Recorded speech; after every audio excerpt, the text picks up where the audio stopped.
Patalo fat o le mamalu o le pasenga o le au fasalau ni tai au. Ia, tulang whaalupe masani e fo i tatou watunu. A tonu o naua tufa i natu ia se whaalinga po se whaasalaunga o le ua mai e ona tuuilunga o tatou upenga whailangi. Ia, a tonu po ua maua seava noa e tau te sila ma whaitau iai. Pe whaafongfongfo. Is it up? No. Ia, a tonu o le ae manino le aunga o le whaasalaunga. O mataupu afua mai I molianga o le sa umia le tofi minista o whaatoanga, whainga whaiva. Ia, manisi o la asanga ua papena o na tūlai mai. I le tu esei nātu ma le kabineta. Ia, o nisi fo I o whaalinga le vaenga whaupu whai. Ia, ai mai se fo I le whai unga fo I na whai nafi. Mo nisi o minista o le kabineta o whapena o na whamalolo. Ia, e whaisina umi o la whasalonga le na whai. Ai whape o leo mwhai o na utau maua le aunga o le whea.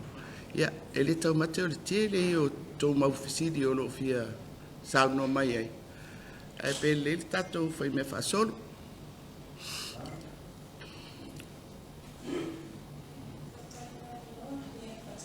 Lau fionga, Fiame, tai foi o malo ia o le siri mo lava o le tūlanga le wa avanoa I foi no fo nisi o sui o kabineta. Po le aspofuanga lau fionga ia po I foi nisi o e o no toi whaingi la tō tuwhinga e whaatumuina ia avanoa.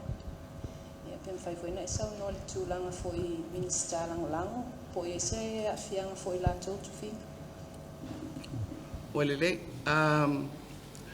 e peo fesui inga iai, e whawai lunga o le mataupu foi le o le whatuatuaina po le whatuatuaina o lau taitainga. E tawala o na amata I le kabineta. Ia, o le lau vai ai le totolu le na vai ana nafi, I le whasoronga o matuk tanuanga. Ia, moni le lau avanoa ai na fo o kabineta. Mai o le asoatai au, o le a whailo ai, ia whaipule suitulanga I le kabineta e anga ia tu intanga luenga ia wawa noa. Tomorrow.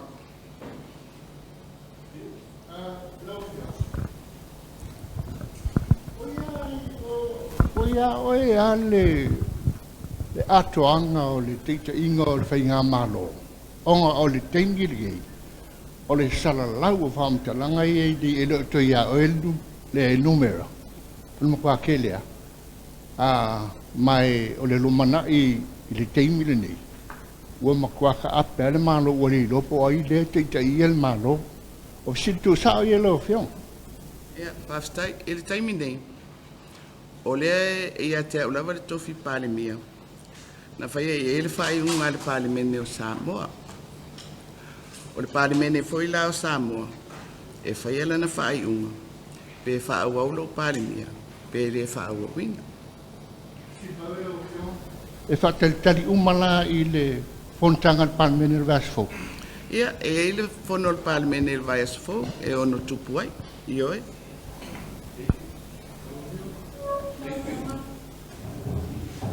Ia, on tāpū mai, ia, o a ningai fo I lungau, o tala lunga o penga te whailangi. Ia se vote of no confidence na whaatino fo I le vaenga whaupu whai. O le fisili tu sa o la lau a fionga.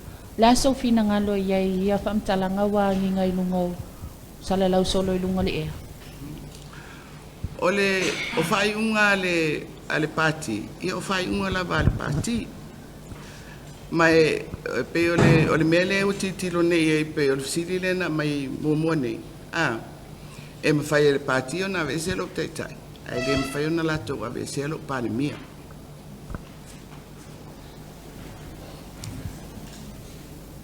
Lau Pania fa taila mo le no. Ole ile fa matalanga le fa mole. Ole upule fa mama fai ole le fa to ina. Pe ma fai ona e sa no e za fa manino le tulanga po ani va e ngole ta inga fa pa mi ala o fionga. O ma fu ai ona vale pe fa ma fa mai pe le sa no fa mo. Ia ole mele wa tupu ile vai nga fa upu fai. Ua avea ia le molianga o lauli. Ua tupu ai se manatu a mua sa le tauna tupu le mea. Ai mai se o le tu malo ia le vai nga fa upu fai. Ua tupu foi se manatu oni faufaunga lea ua fai anga i le fionga i ala uli. Ele ngatala i faufaunga i tuatu le pati. Ai pe ua iei se manatu ua tupu. O se faufaunga i totonu le pati ma amata mea atu i ate a uli taitai. Ia, tau ina manino. O le aafia o le fionga i ala uli in mataupuli ni. Nā tau tisi le fia. O lewa na saunoa ma whaailoa ia lona foi manatu i le nei mataupu. Sa avea iai le whautuanga. Siri pere tatia i leo leo. O le matawhai o i le nā leo leo. Ia ai peitai whaawau pea i le fina ngalo o lauli. I lunga o le anganga na te fia tuli loa le ami o tonu. O le mea lau te fia whaamaninu. E le o se mataupure ni na tala noa ai le vaenga whaupu fai. O le awhai se tape nanga whapea. O le fina ngalo lava o la auli ia. Ai ina ua a afia loa. I le whaangaso longa o le mataupu lea. Ia peila le ua whaatupu ai ia manatu. O le mātou mawhitanga le pati, a afia sesi. E mauti no ala nā mea i ele ti ngā alofa, you're empathetic, sympathetic. A ele whapea, o le a foile toso i nātu iai. E latu i tonu le mataupu le uwha ngā solo. O le mataupu le uwha ngā solo. O le mataupu whaltu la whonu. And it's very inappropriate. Mai o le mea le pe o tūlanga e se ele mataupu le ni. I whelaua inga i e whai. La watu, ia lauli, lau mai le si tu, ia, ai whare ngor kumaro, ia lai pule, ia, tate musu e ta utala, ai le ata tano. O le mea la o le afia ai o tangata whai upu, po taitai o le malo e tono mea, le pei, wa si ia ilunga le, ia le nei matau, ma pei e tūlanga ese. Al whalawlawe aia, o le whalawlawe, o le lawea o le taulelea. O le alawa ele I maua I se tonu mau titu. O le fact, no one has been charged. La auli hasn't been charged. Le ala I pule hasn't been charged. O le kele foi o ingo isi fai pule nga whelelea I le nā taimi. Wa pei wa avea ma se porokiki foi lea e whanga solo. Ia te aua ia I lo tūrang whātai tau tere I fia ia I le mea. Ma manatu alofa fo I mo a ingo o le tau le lea o maniu. Ma pei e eise manatu foi lea. Ono lea e pei a fia ia whai pūri. Pei la SSC mea te tau ono uia e whanga solo ele mta upu lea. Ia te aua ia. Leo pe o whātau sanga tarun tupu. A lefto a o mai, a o mai foi. E o mai ele o se morianga o se ua maliu ele tama. A o mai. Ona o tala ua whatu. So that's the issue, and lesa o tau mwhai e whamanino I. Almela lea wa tupu to e fo I mai I lau fisiri. O ele la ngona le nā I le pati. o le ngata le ti ngalofa ai pe o le la su e au te le lo foi polana me su e au ai pe amalosi le au ya la uli la su ye le mele it won't o le wa kakia le ia le fasolongo le tulafono o mea foi sa fina ngalo ia la uli e saili le la o ia ile taununga ya pe la va ela fa matana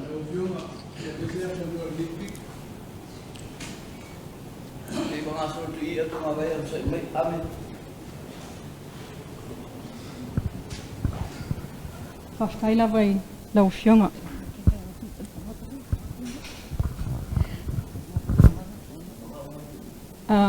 Whaftai lau whionga i le pandemia. Le langona ti ngai o Samoa atua, laulangi atua. I le whalongolongo mai i le awhianga o le tātou malo. Peitai, o la ofisili. Wa loa tausanga o avea lau whionga ma whaipule, ma minista, sui pale mia. Le wa ea o lava i le tūlanga māwalunga o le avea ia whaaya ea ma pale mia. O te talitonu e talitonu fo i Samoa atua au, wa lava lau sila fia i tulafono. E whaafoe ai, ni awhia ngai pei tonu ale mele o iai taiminei lo tātua tanu. Ina ua molia ia la auli o lo ofisili le la whawatu. O molia la auli. I lo sila fia whaataitai, wa abatul whaatutuanga i lo whionga. Molia la auli whaita waso, ili i whaia sau whaai unga. Ona whaatantali mai ale o le ituangai, le taitai o le HRPP, mao la tō fo taitai. Po le ale taimi e whaia i sau whaai unga, ina ua molia la auli. Peita, ina amatolo leo na pepese mai la tō, e whai lau whaai unga whaataitai. Ma whapena loona tupu. O la ofisili. I lo sila fia whaataitai na e iai. Ai se amea na ele whai ai whaai unga, ele taimi lava na mōli ai la auli.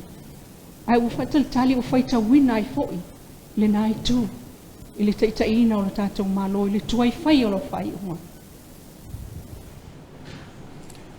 ia o le taimi al tangata ia o le taimi na al tangata pe tau te whai mai e wawe pe tuai ia tau whina ngalo maliri o le whasolonga lava o lo mawhauwhau le whafoina o le matau mai o le mena umi ai o le tau mawhai lea ia la au e whai le mea te tau ana whai o le wha mawai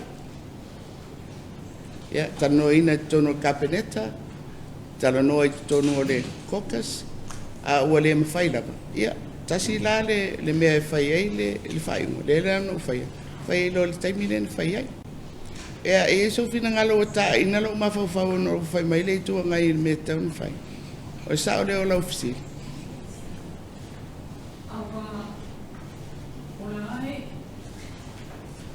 I mean, what changes, Ami?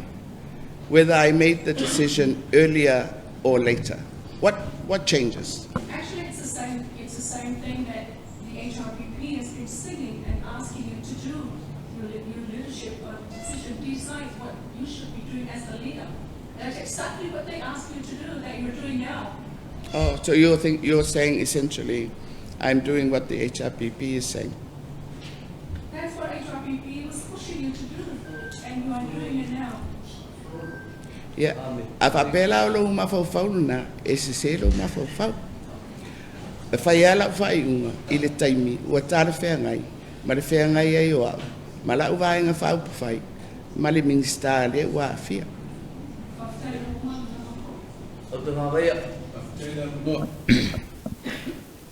To se furu valu whai pule ia whamaila auli lana saunua ngai lunga o le social media. Sa awai le fono al whawhalitu ala nafi. Te le awai atu. Lea le atofi isi minstai suia i kapeneta. To fia la whai pule le mau per to vai. E langolongo ina lau fionga le teitai ma le parimia. Ia, o le name e pe to fia. Ia te wai. O la e ta o toi whinangalo whaipule.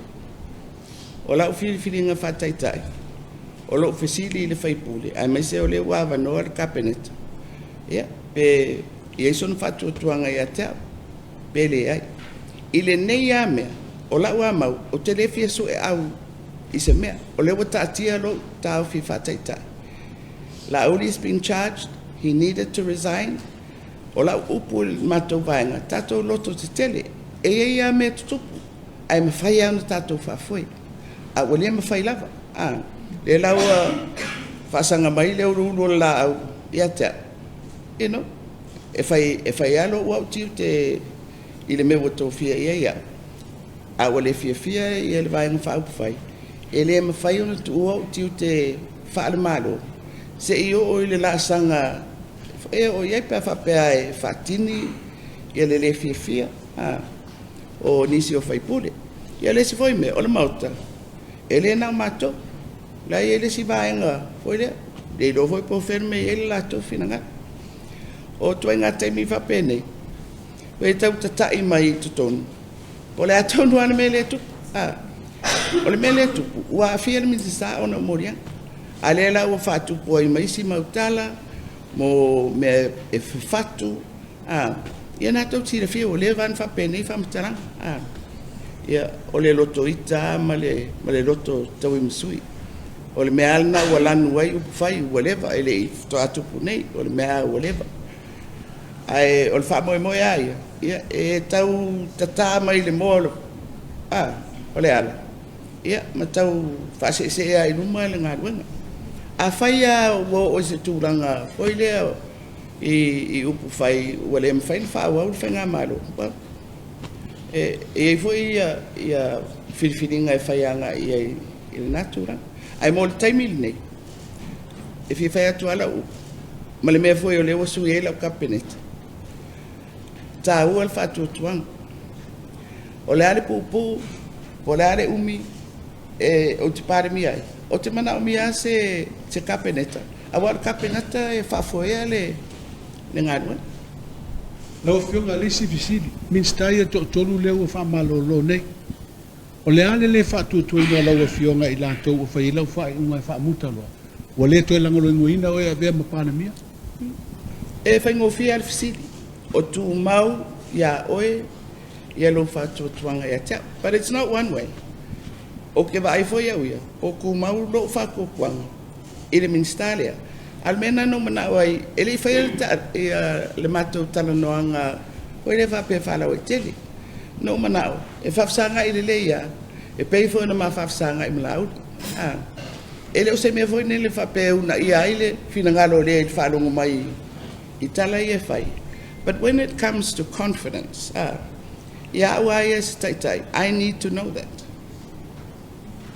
Le vai aso la le fono al parlamento le ta ue ave ia il parlamento pe afa pe fai se pa loto le fa tu ino lo fioma o ia se tu la mo te sila ila o fioma e ono lango ina le fa au pe lo to finga pandemia e le tu mai ia vai le alimenta te le fatari e vai po la alimenta tu po le son fu ele ma fai no fa mtala po atala istaka te fai na la o atala o leo te malama le rei i le tulafono o avanola ia i pandemia taftai lava mo le avanoa o le ofesili faamolomole lo fionga tana mai tai pandemia o le matau le teimil nei a umona mai lo faasilasilanga au mai faasilasilanga la auli o la ofesini to sao o vai luaina le tovaenga faupufai ai po ua malepe fo i le tolanga lo i le teimil nei i le taatianga lo ngase le walia e mai. Ia, o la efisiri mai nei ia tau, ta te vai po a fōlinga o le mtau. E atwasala ngā lauli na ave, i le amatanga mai au le mere, o i le ilunga o mātoua pages. Ia, o i tātou te malepe ai, ai mau te rei wheloa.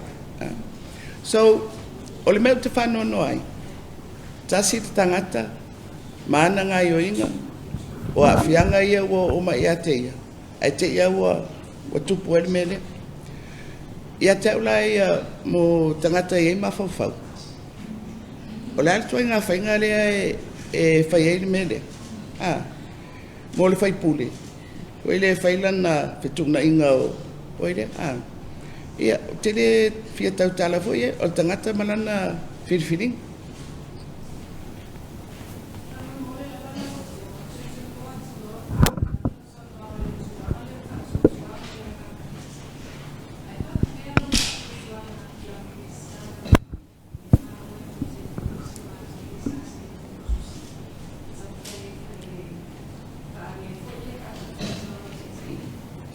Ia masalo le sivangal na le la tu e fasononga.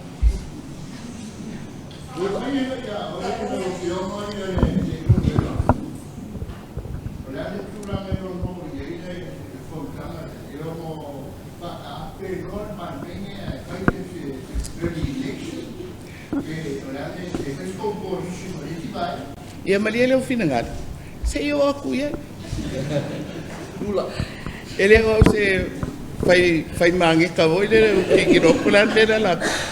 Papai lava la fionga ele mai tai pale mia. Le no fesili no ona fia fasili tu lava le mata upule le fa to tuanga. O sisa o lava la fionga. O la fai unga le na fai na nafi fa tala noanga o ministai o fa malolo. Na base lunga lo le to fa to tuaina o no le tulanga o ele taimi nei pe na base lunga o no la to ia na saini le tusi le o bisai nei la fionga. Ia o me umana a o le issue ia o mapunga o no le mata upule ia la le la o ia la ngona malo do si tangata so e fai ngo fia tu mau pelo fa tu ina wa pele ai ia tari mai familia mai ere ai ia familia fo ia la fionga o le o westa si o minstale ma o lu I la fai un gola so finangal ia bai o Samoa le tunu sauloto ele va pe foi o te alota mala inime e fai o le fisili o fatu tuina ele fai no fi mo staitai lua o le taua veina o le tofi minister ele o se me fata wa fo tolu la ia tu la fo no fai mai tau no fa pe atu le ile lu ile au mai o le tofinga la vo minsta Tasi atanga te tu ia ilalo tu la fon o le pani mia mai ele fa pe senga nga fo ile fa kon kalake o le taimi wele mga oi ngana ko shek le po le po au penifiki o au me failo kongi o angi mafu anga le kuliai oi ele o le melna mai foi le ina ua momoli atu ia le tusia le minstalia o le peo titilo atu pe ele io olo na mafau o le avea le fesili o le fatu tuaina ma se mea ave se ia o lona manatu o le saulo tonga o lona manatu ele langolanguina ele tau na fa ina ilona. That's how I read well, of course it affects le ngadwen. La na nga mati to fafsanga ai le so no fatu tuanga ia te. Lawa fionga tama tai palmia. How do you feel knowing that, you know, so close to the elections and as a leader, knowing that your party is divided in terms of support at the moment? Well, I feel regret. Ile mea le ia fuafuanga ia e tape natu ia to te ngo tu la fono le famsinonga o tape nanga me o fenga palota ia o le toe fetuna inga o matanga wenga. I mean, so you know, I feel regret when ava pe SPF fair o le ADM fai ona fa'au le porkala melea. But o me what to, you know, mai e tasi ale me tonu ai foi lo ma fa'u pe fa o le fua foi le e mai ata o polala wa nga yo inga fai pa o atu I taile parliament. O ile tu Hoi le pe o te manao. Hoi le e to e watu fo i le malo se tūlanga whale tonu. Pei fo i le ntato wo mai i le mai au le parota. Do I want to put the country through something like that? Hoi le i le kauma whainga e whaawau. Wa pe whaawau e le ia. I mean, we might make deals, we might do this, we might do that, but ele ngā kia o le ia whainga whaile te tono le li o whai, ma whai pule. So, o le au te mātai tuin, whailea, pe o le ala options e te tauona o vai iai. Ale mea ale watu ai pēr pe o na maila o whasar nau. Whaile, o mea tutupu. Ale ai alo mea e whaangasoro ai.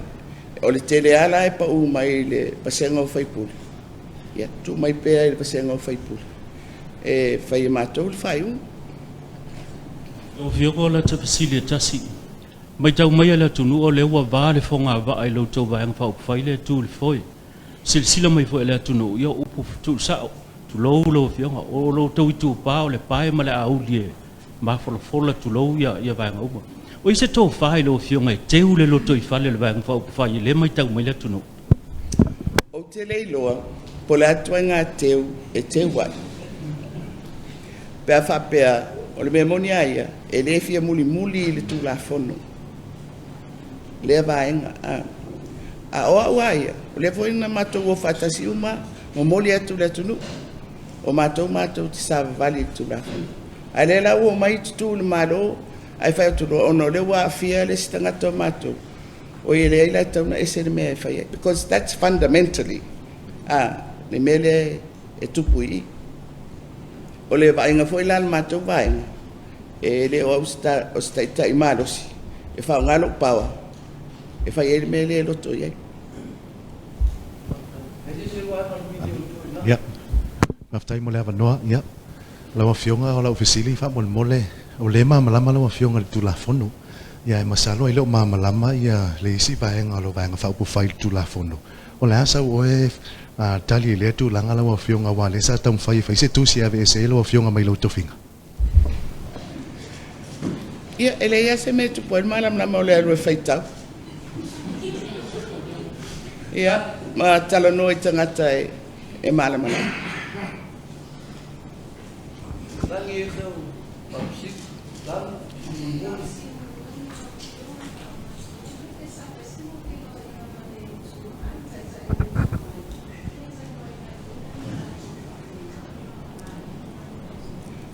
Le ai se ma felo inga ma le tai o le tuangai. Ai le tau mate tau no fai se ma felo inga. E al turanga masani ai me se pa loma se fontanga le parliament. Ai mai se o le fono mo le o tau sanga ni. E me tau o le committee o ngaduenga. E la e tai o le parliament. E le speaker me manaisi sui. Faturanga il por kalame o parliament. E o le siava nona e feiro ai. Ai o te manatu i le tūranga ai o mei e wha vesi ni. Ia, ele alofia le whatara noa o le taitai o le tuangai. Ona o le sivaenga tele na o le parliament. Mai o sia mato mta uku le la o atu tai.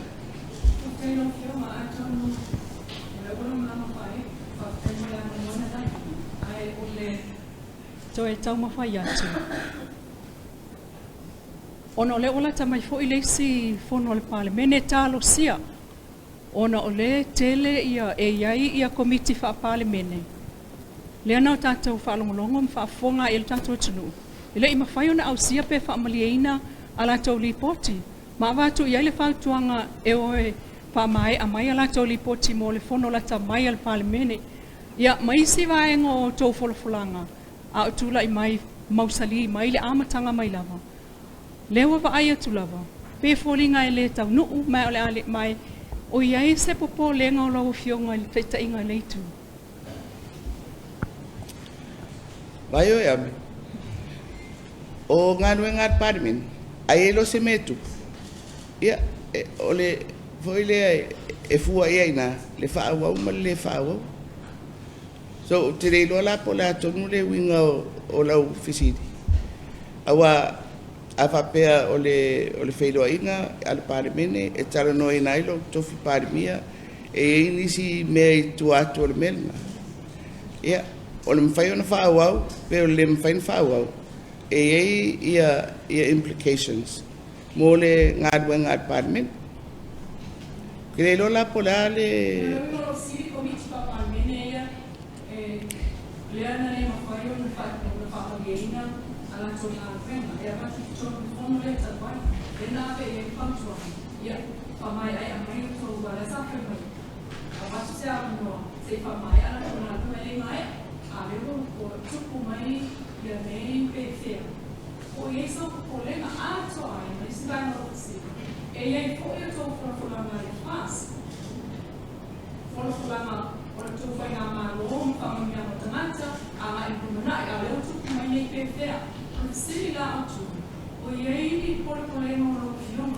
Alena e tele mau mai le fisili ale tene le. A whapea e se mea o manatu ai foi le e pe iso regret. Yes, my regret is. Ole ale mwhaina whaawau ia por kalame nei. I've already said that, so I don't know what else you want me to say.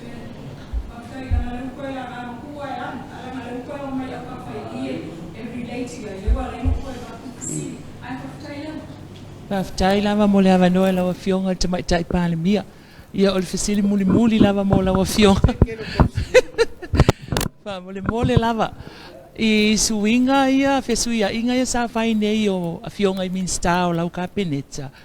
O iai se wha moe I a fionga I minsta fo o le ato fia. O le ato e whetu una ia I matanga luenga ia sa I lalo ta inga a fionga I minsta lea ua mawai atu. A mo le mole lava lau fionga.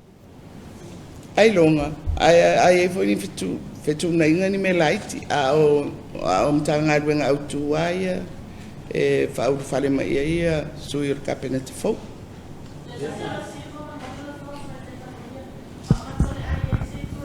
Ole ia ile tunu ia ai mai se foi la o ni vaenga ele no le o fa malolo minista ia mai se foi o le o fa malolo minista o le matanga luenga tina matamaita AFP fa PFL ia polo keti fo ia Tasi miliona le fa mo tu malo pe o le ap e le minista suia o le melna le mana o mi ai le suia tu fa wa pe nga duenga e pola le mi mfe na fa wa wai fa lo fionga bueno fa sa ni so swinga le o le afai lu mame o mautafono pe mfai ona e fa pulo sina vaenga le tulang family se ilongo atu le me fai ai sekia pa fetai mo le fisit